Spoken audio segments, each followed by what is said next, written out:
कधी न घडणाऱ्या अशा दुर्दैवी घटनेचा या ठाणे जिल्ह्यामध्ये कसारा पोलीस स्टेशनमध्ये शहापूर तालुक्यामध्ये अशा प्रकारचा आदिवासी समाजावर जर अन्याय होत असेल तर ती गोष्ट निषेधार्थ आहे. आणि म्हणून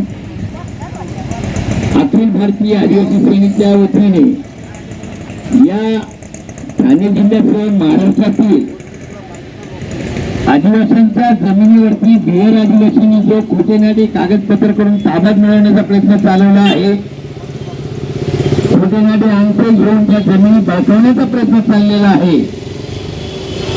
या आदिवासी समाजावर होणारे अत्याचार हे थांबलेच पाहिजे. बोगस अंगठे घेऊन दमदाटी करून जर खरेदी करण्याचे प्रयत्न होतात ते थांबले पाहिजे. आणि अशा बोगस काम करणाऱ्या खरेदी विक्री करण्याच्या भांडवलदारांची जे काही अशी काही चाललेली अशी उद्योग असतील तर या जमीन घोटाळ्याचे जे कोणी सूत्रधार असतील त्यांच्यावर कारवाई झाली पाहिजे अशी आजची ही मागणी आहे. आणि शासकीय कामात जर कसूर होत असेल, जर आदिवासींना न्याय मिळत येत नसेल, जे आदिवासी त्यांच्याकडे येतात न्याय मागायला जर त्यांच्यावरती धमकवण्याचा प्रयत्न होत असेल तर हा प्रकार थांबला पाहिजे अशी आजची आमची मागणी आहे. या संदर्भात माझी उभ्या आयुष्यामध्ये महाराष्ट्रामध्ये पहिल्यांदाच कसारा पोलीस स्टेशनवरती विशेषतः जे आम जनतेचं कायदा सुव्यवस्था रक्षण करणारी आहे, अडाणी लोकांना संरक्षण देणारी आहे, ते जर अडाणी लोकांना आदिवासी लोकांना जर धमकावून खोटेनाटे गुन्हे दाखल करण्याची जर धमकी देत असेल तर हे अतिशय घातक आहे या महाराष्ट्रासाठी.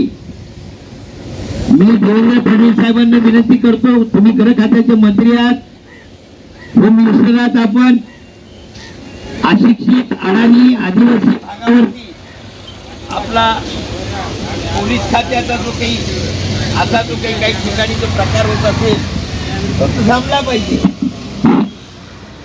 आपण आपल्या अधिकाराचा आपल्याला दिलेल्या या जनतेच्या संरक्षणासाठी जी काही वर्दी आहे या वर्दीचा चांगला उपयोग झाला पाहिजे. हो, तुमच्याकडे जनतेच्या अपेक्षा आहेत, तुमच्याकडे सामान्य जनतेच्या अपेक्षा आहेत. या भोळ्या भाबड्या लोकांना त्यांच्या मुखातनं शब्द काढता येत नाही अशा लोकांवरती तुम्ही त्या दडपशाहीचा जर वापर करणार असेल या पेनचा काय अर्थ राहिला या जीवनामध्ये?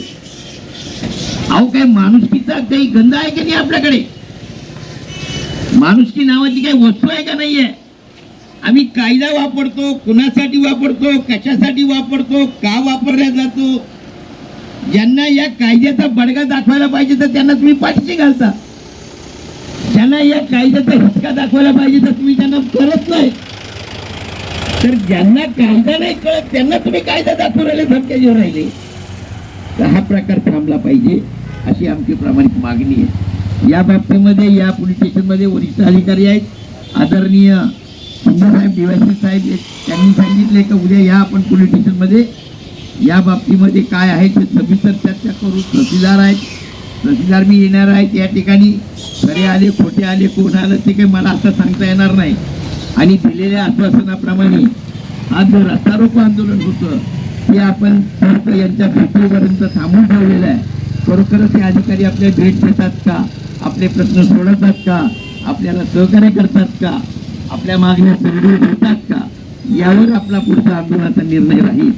तोपर्यंत आपण सर्वांनी शांतपणे या ठिकाणी कुठलीही शांतपणे थांबून राहील.